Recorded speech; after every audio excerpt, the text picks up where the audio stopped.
Bonjour les amis, je voulais parler aujourd'hui des forces matérialistes, des forces dites du mal, les forces de l'ombre, les frères de l'ombre, comme on les appelle en occultisme. Euh, Parce que je vois que ça, quand même, ça suscite beaucoup d'inquiétudes et d'interrogations chez vous. Euh, alors, je ne vais pas faire une vidéo de 3 heures là-dessus. Il faut bien comprendre une chose, c'est que les forces matérialistes sont utiles à notre évolution. Hein. Le mal, est-ce que le mal existe? J'en ai déjà parlé dans une autre vidéo, le bien, le mal. Qu'est-ce que le bien, qu'est-ce que le mal, hein? Le mal serait, on pourrait dire, se résumer par tout ce qui touche à la destruction, euh, sans prendre en considération l'aspect vie, hein, et le mal que cela peut engendrer, la souffrance que cela peut engendrer. Ça, on pourrait appeler le mal comme ça. Mais le mal, en réalité, la destruction est utile à notre évolution. Elle est présente dans la nature. Les forces de la nature sont destructrices. Euh, Ce qu'il faut bien comprendre, en fait, c'est que tant qu'on vit en tant qu'égaux, nous sommes nous sommes esclaves des travers de l'ego. Qu'est-ce que l'ego? Je l'ai déjà dit. L'ego est le véhicule que nous, notre moi supérieur, notre âme, en tant qu'âme, nous prenons un véhicule pour pouvoir vivre ici-bas sur cette planète, exactement comme un plongeur prendrait un scaphandre pour descendre, visiter les fonds marins. Ce corps physique est comme un scaphandre qui nous permet de vivre ici-bas, dans ce monde où on respire de l'oxygène.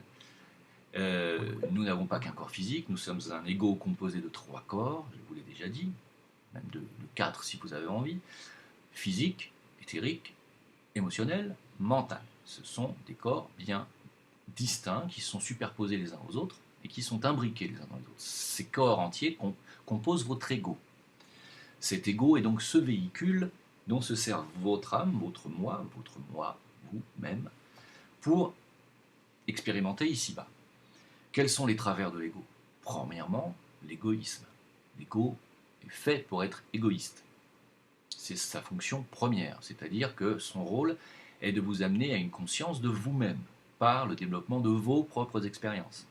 Donc de l'expérimentation de vos peurs, de vos désirs, de vos soifs de matérialisme, de votre soif de pouvoir. Tout ça, c'est l'ego.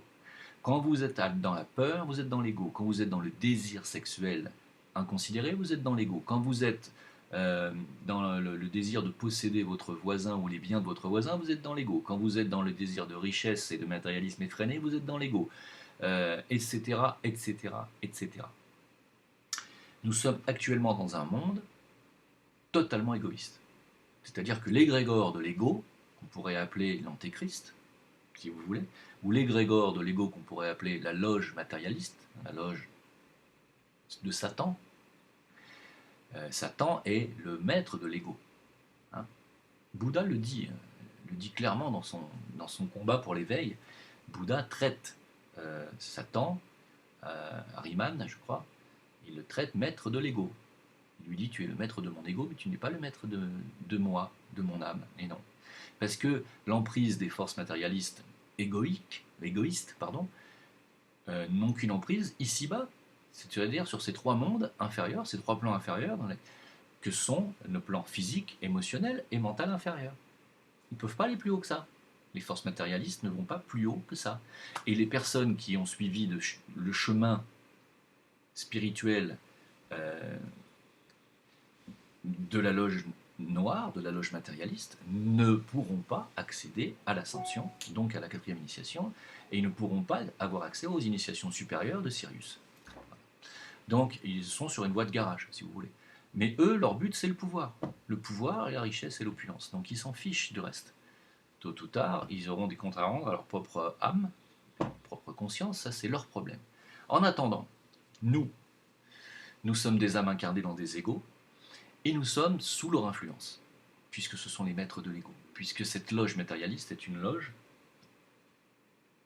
qui a tout pouvoir sur Terre. Hein. Il faut bien comprendre ça. Ils sont plus puissants que les forces de la lumière, ici-bas. Hein. C'est pour ça que, en fait, vous êtes des égos incarnés. L'ego, sur le plan des chakras, a son emprise sur vous par le biais des 3 chakras qui sont sous le diaphragme. Vous voyez bien que nous sommes physiquement, nous sommes coupés en deux. Nous avons une partie inférieure du diaphragme, hein, et nous avons une partie au-dessus. Le diaphragme nous coupe en deux. Les 3 chakras inférieurs, donc sous le diaphragme, vous avez le plexus solaire qui est le centre même de l'ego, le centre de l'ego, le centre de l'attachement affectif, c'est surtout les émotions, hein, les émotions affectives qui sont ici-bas, la peur d'être abandonné, toutes ces plaies de l'âme, etc., se situent au niveau du plexus solaire, même si certaines peuvent être situées aussi dans le cœur, mais bon, ça c'est un détail. Donc l'ego, on a l'attachement émotionnel, les désirs sexuels pour le 2e chakra, hein, et puis notre premier chakra qui correspond à nos soifs de matérialisme, notre soif de richesse, notre soif d'opulence matérielle. Ce sont les 3 chakras qui sont dirigés directement par notre ego. Nous avons ensuite au-dessus du diaphragme ce qui correspond à notre âme. L'âme est attachée au cœur, qui est l'énergie d'amour compassionnel, de générosité, don de soi. Le centre laryngé qui est le centre créateur, donc mental supérieur. Puis le 3e œil et le centre coronal qui correspondent à notre spiritualité. Donc nous sommes des êtres coupés en deux. Si vous vivez en tant qu'âme incarnée dans un corps physique, vous allez vivre avec vos 3 chakras supérieurs actifs. À ce moment-là, les forces matérialistes n'ont plus tellement d'emprise sur vous. Et vous devenez ce qu'on appelle un initié de haut degré, mais en tout cas, vous êtes un prophète, vous êtes un guide spirituel, vous êtes un Jésus, un Bouddha, vous êtes un porteur de lumière. Et à ce moment-là, vous voyez comment vivent ces gens, vous voyez comment vivent Ama. On a fait une vidéo récemment sur Ama, elle ne veut rien pour elle, Ama. Elle ne vit que pour les autres. Elle vit en tant qu'âme incarnée. Ama est une âme, est un cœur vibrant. Elle est dans la compassion, point final. Et qui a de l'emprise sur Ama? Personne. Personne. Elle n'a pas besoin de manger, elle n'a pas besoin de boire, elle n'a pas de désir sexuel. Donc elle n'a pas de pouvoir d'achat, clairement. Mais par contre, elle draine tellement de monde et elle force l'admiration de tellement de monde qu'elle reçoit des dons par milliers, et qu'elle construit des choses pour les autres. Elle construit des maisons, des hôpitaux, etc., des écoles. Elle fait un travail de lumière terrible en tant qu'âme. Pourtant, elle ne possède rien. Voilà ce que vous, en tant qu'âme, vous êtes capable de faire. Vous aussi, vous êtes capable de faire ça. Je veux dire en potentiel. Hein. Par contre, si vous vivez dans l'ego, vous êtes accro à tous les travers de l'ego. La peur de perdre, la soif de jeu, foot, casino,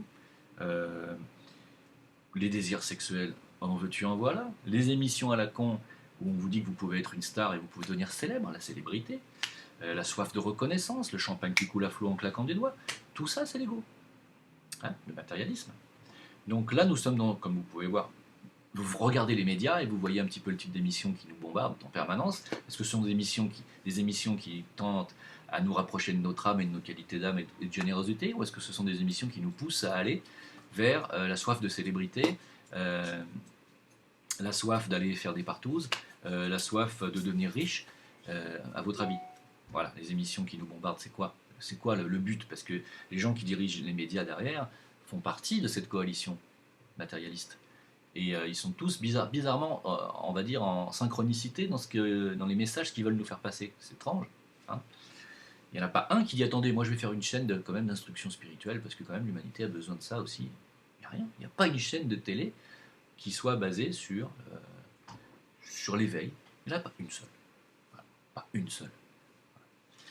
Il ne faut pas étonner après que les humains se retournent vers les religieux. Voilà. Donc, ce que je voulais dire par là, c'est que si vous cédez à la peur, panique, ben vous cédez à l'emprise de l'ego, c'est votre ego qui vous dirige. Si vous cédez à vos désirs inférieurs, c'est l'ego. Si vous cédez à votre soif de devenir riche et célèbre, c'est votre ego. Et cet égrégore égoïste, ben, vous êtes sous l'emprise à ce moment-là des loges matérialistes, qui sont des loges des frères de l'ombre, et dont le but est de développer le matérialisme, la sensualité, voilà, tous ces travers. Donc ces loges matérialistes ont un but précis, bien entendu, c'est de nous empêcher d'évoluer spirituellement. C'est pas leur intérêt, vous vous doutez bien. Leur intérêt, c'est de se servir de nous, enfin, de nos égos, pour avoir plus de pouvoir. Puisque tant que nous sommes des égos, il leur est facile d'avoir une emprise sur nous. Voilà, c'est simple en fait. Tant que vous vivez en tant qu'ego, vous êtes une proie facile à la loge matérialiste satanique. Vous êtes une proie, simplement. Si vous vivez en tant qu'âme et que vous vous détachez du pouvoir de l'ego sur vous-même, et que c'est votre âme qui commence à diriger cet ego, ils auront moins d'emprise sur vous, et de moins en moins, jusqu'à ce que vous viviez comme Ama, comme une âme incarnée. À ce moment-là, ils n'ont plus du tout d'emprise sur vous. Comprenez bien. Donc, quelle est l'importance de la méditation, du travail du Raja Yoga et bien du travail de développement personnel et du chemin vers soi, du retour vers soi? Quel est l'avantage ou le but? Le but, c'est justement de pouvoir vivre en tant qu'âme incarnée dans un ego et de ce fait de ne plus être sous l'emprise de l'ego. Ce qui veut dire ne plus être sous l'emprise de l'ego, veut dire ne plus être sous l'emprise des loges satanistes qui dirigent actuellement la planète par le biais des finances, des lobbies, de la pharmaceutique, de l'éducation, des médias, de tout ce que vous voulez. Ils tiennent tout. Hein. Ils tiennent absolument tout. Donc, pourquoi avoir peur? Nous sommes chez eux. Nous sommes dans un monde, nous nous sommes incarnés en tant qu'âme dans un corps qui évolue dans un monde matérialiste, dirigé par une loge matérialiste. Nous sommes leurs esclaves, nous sommes leurs jouets. Tant que nous sommes des égaux. Tant que vous êtes sous l'emprise de l'ego, vous êtes les jouets des satanistes. Détachez-vous des peurs, détachez-vous des désirs effrénés, détachez-vous des soifs de pouvoir, des soifs de richesse, détachez-vous de tout ça. Que faites-vous pour votre famille? Que faites-vous pour votre collectivité? Que faites-vous pour votre pays? Que faites-vous pour vos frères humains? Que faites-vous pour vos frères animaux? Que faites-vous pour la nature? Que faites-vous pour le monde en général? Êtes-vous dans le service ou êtes-vous axé sur vos propres désirs égoïstes? Voilà. Ça s'arrête là. Tant que vous vivez dans l'égoïsme, vous êtes des égaux, vous êtes des esclaves, des maîtres de l'ego, que sont les satanistes qui dirigent actuellement. Si vous vous détachez de tout ça, vous allez petit à petit vivre en tant qu'âme dans la générosité, le don de soi, et vous ne serez plus des esclaves. Vous allez vous émanciper de tout ça. Voilà. Et au lieu que ce soit la banque qui vous menace de vous piquer votre maison parce que vous avez un découvert, eh bien vous allez approvisionner votre banque d'argent et de dons qu'on va vous donner comme Amma elle fait. Comprenez bien, vous allez vous servir de la banque, c'est pas la banque qui va se servir de vous. Voilà. Rien n'est jamais bon ni mauvais. Hein. C'est une question d'emprise tout ça. Le but de l'initiation est de nous libérer de l'emprise de l'ego. Le but de l'initiation est la maîtrise de l'ego par l'âme. La maîtrise de votre moi inférieur par votre moi supérieur. Le moi inférieur, le moi supérieur. Comprenez bien cela. Quand vous développerez les qualités de générosité, de don de soi, d'amour inconditionnel de votre prochain, sans attendre en retour, sans rien attendre en retour, c'est très difficile. Hein. Vous serez dans les qualités de l'âme. Et vous vous détacherez de l'emprise de l'ego, qui va vouloir réagir. Hein. Par contre, l'ego ne se laisse pas abattre comme ça. Hein. Si vous faites un régime, il vous envoie des images d'éclairs au chocolat. Si vous faites un travail sur vous pour vous libérer de son emprise, il va faire un travail pour justement vous reprendre toute son emprise. L'ego est une entité qui a sa volonté propre. L'ego est une entité à part. Hein. C'est un véhicule, mais c'est un véhicule qui a une volonté. Hein. L'ego contient les 4 corps que je vous ai cités, physique, éthérique, émotionnel et mental. Un mental inférieur. Hein. Il contient ces 4 corps, l'ego. Il est ces 4 corps. Et il a, en plus, dans sa globalité, lui-même une existence, une volonté propre. Et il n'est pas question pour lui de perdre le contrôle. Hein. Donc c'est une bataille. Et la 4e initiation, celle que Jésus est venu passer physiquement sur Terre, hein, la 4e initiation que l'on nomme la crucifixion est en réalité la crucifixion symbolique de l'ego. C'est-à-dire non pas la mort de l'ego, mais la mort de son emprise sur vous. C'est-à-dire qu'à partir de ce moment-là, ce n'est plus lui qui vous dirige, c'est vous qui vous servez de lui pour évoluer dans les plans inférieurs. Quand vous êtes une âme, vous vous servez de l'ego. Ce n'est pas l'ego qui se sert de vous. Actuellement, sur la planète, nous sommes 99% d'humains à être sous l'emprise de l'ego.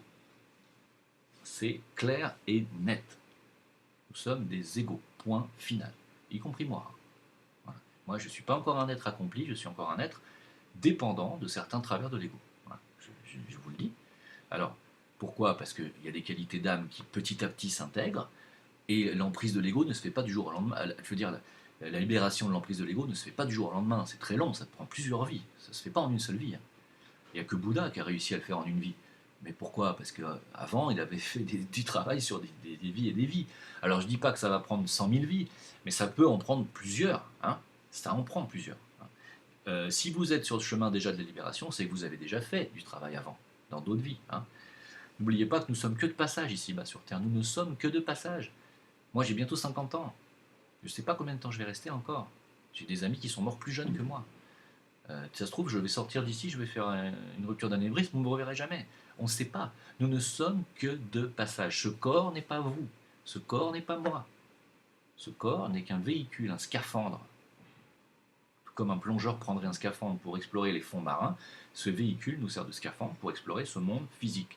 Nous ne sommes pas cette apparence. Nous ne sommes pas ce corps physique, ce corps de chair. Ce n'est qu'un véhicule parfait dans son fonctionnement, mais un véhicule qui se respecte, mais qu'un véhicule. Quand vous prenez votre voiture, vous ne vous identifiez pas à votre voiture. Alors ne vous identifiez pas à votre corps physique. Le but de notre incarnation, qui est éphémère, très courte dans l'histoire de la planète, le but de notre incarnation n'est que de venir apporter une graine. Est-ce que c'est une graine de violence que vous apportez? Est-ce que c'est une graine de colère? Est-ce que c'est une graine de construction? Est-ce que c'est une graine de partage? Quelle est la graine que vous allez apporter? Voilà, c'est ça qui compte. Qu'est-ce que vous allez faire en tant qu'âme? Qu'est-ce que vous êtes venu faire en tant qu'âme sur cette planète? Et qu'arrivez-vous à faire? Et au final, quand vous repartirez, est-ce que vous vous direz, ah bah finalement, voilà, j'ai planté ma graine quand même, c'est bien. Voilà, maintenant, je retourne chez moi. Voilà. C'est ça, c'est tout. Si vous voulez céder à l'emprise de l'ego, si vous voulez ne plus céder à l'emprise de l'ego, interrogez-vous sur ce que vous faites en tant qu'âme. Est-ce que vous venez utiliser votre temps terrestre pour faire des choses pratiques, utiles à l'avancement de l'humanité, ou même tout simplement de votre famille? Des fois, si vous faites du bien à 2-3 personnes autour de vous, c'est déjà bien. Hein. Faut faire selon ses moyens. Hein. Il ne faut pas non plus toujours rêver de grandeur. Hein. Dire, bon, faites selon vos moyens, vos possibilités. Que faites-vous? Voilà, la question est là. Moi, je fais des vidéos. Mais je ne fais pas que ça, mais je fais quand même des vidéos. Hein. Et vous, que faites-vous? Bah, c'est à vous de voir. Hein. Vous devez être en conscience avec votre propre âme. Hein. C'est à vous de vous placer sur l'échelle de l'emprise de l'âme. C'est à vous de vous placer. Est-ce que vous êtes complètement âme? Est-ce que vous êtes un peu âme? Est-ce que vous êtes un peu âme, beaucoup égo? Est-ce que vous êtes un peu égo, beaucoup âme? C'est à vous de voir. Voilà, donc c'est tout. C'est tout ce que j'ai à dire là-dessus. Et les forces du mal sont utiles parce que les forces du mal, dites de destruction, sont là pour nous faire prendre conscience qu'au final, nous n'avons pas besoin de tout ça. Elles sont aussi là pour casser les vieilles idéologies. Hein. Elles sont là pour casser les choses, les forces matérialistes. Elles sont là pour casser tout ce qui n'a plus lieu d'être. Donc, au final, elles sont positives, elles œuvrent pour le bien. Quand les forces de destruction de la nature ont détruit les dinosaures, c'était une bonne chose. Non? Si, il me semble. Hein. Donc, quand elles ont détruit les araignées géantes, parce qu'il y avait des araignées de 3 mètres, moi je trouve que c'est une bonne chose. Voilà. Donc, je suis un peu arachnophobe. Hein, donc voilà. Les destructions actuelles qui sévissent par exemple dans l'armée russe, qui sont en train de faire le ménage au Moyen-Orient, bah oui, on tue des gens, on tue des hommes, oui, on tue des hommes, et des hommes qui sont figés dans des idéaux moyenâgeux. Hein, des hommes qui prônent que la musique vous transforme en cochon et en singe et qui mériteraient qu'on vous coupe la tête. Bah oui, bah ces hommes-là n'ont rien à faire sur ma planète personnellement. Si vous voulez, moi ça me dérange d'avoir des gens qui pensent vraiment ça et qui appliquent leur pensée en coupant vraiment des têtes. Ça me dérange. D'être sur la même planète que des gens comme ça me gêne. Ça me pose un problème quand même. Je me demande ce que je fais là, ou alors je me demande ce que eux font là.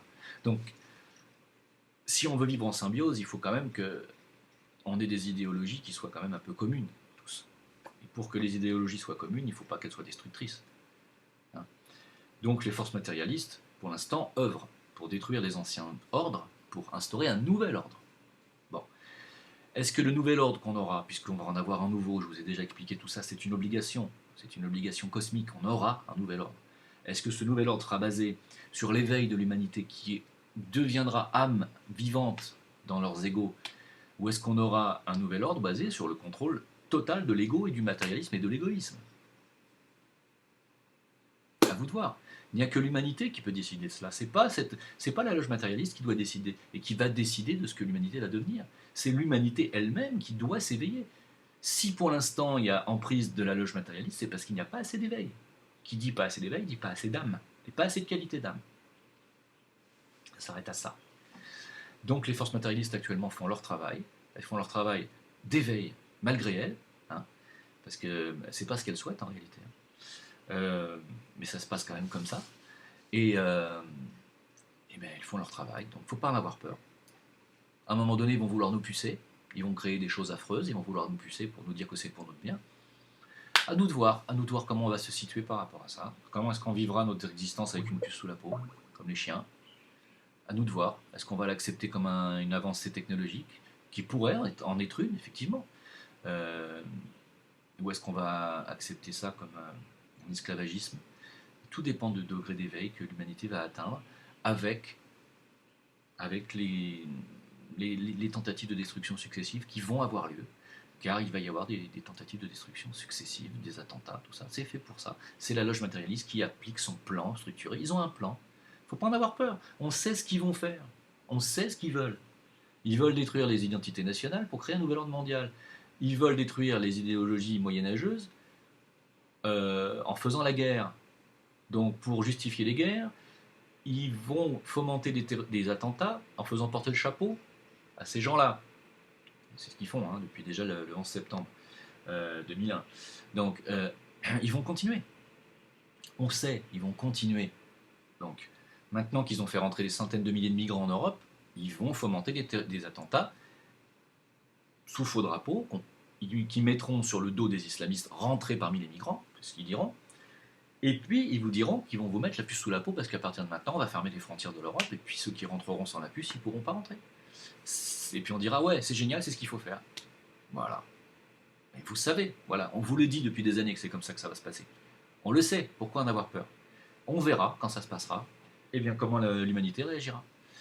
C'est à ce moment-là qu'on verra, elle sera à une croisée des chemins, et moi j'arrêterai de m'égosiller dans tous les sens. Voilà, donc je vous souhaite une bonne continuation, une bonne méditation sur ces paroles. À bientôt, au revoir.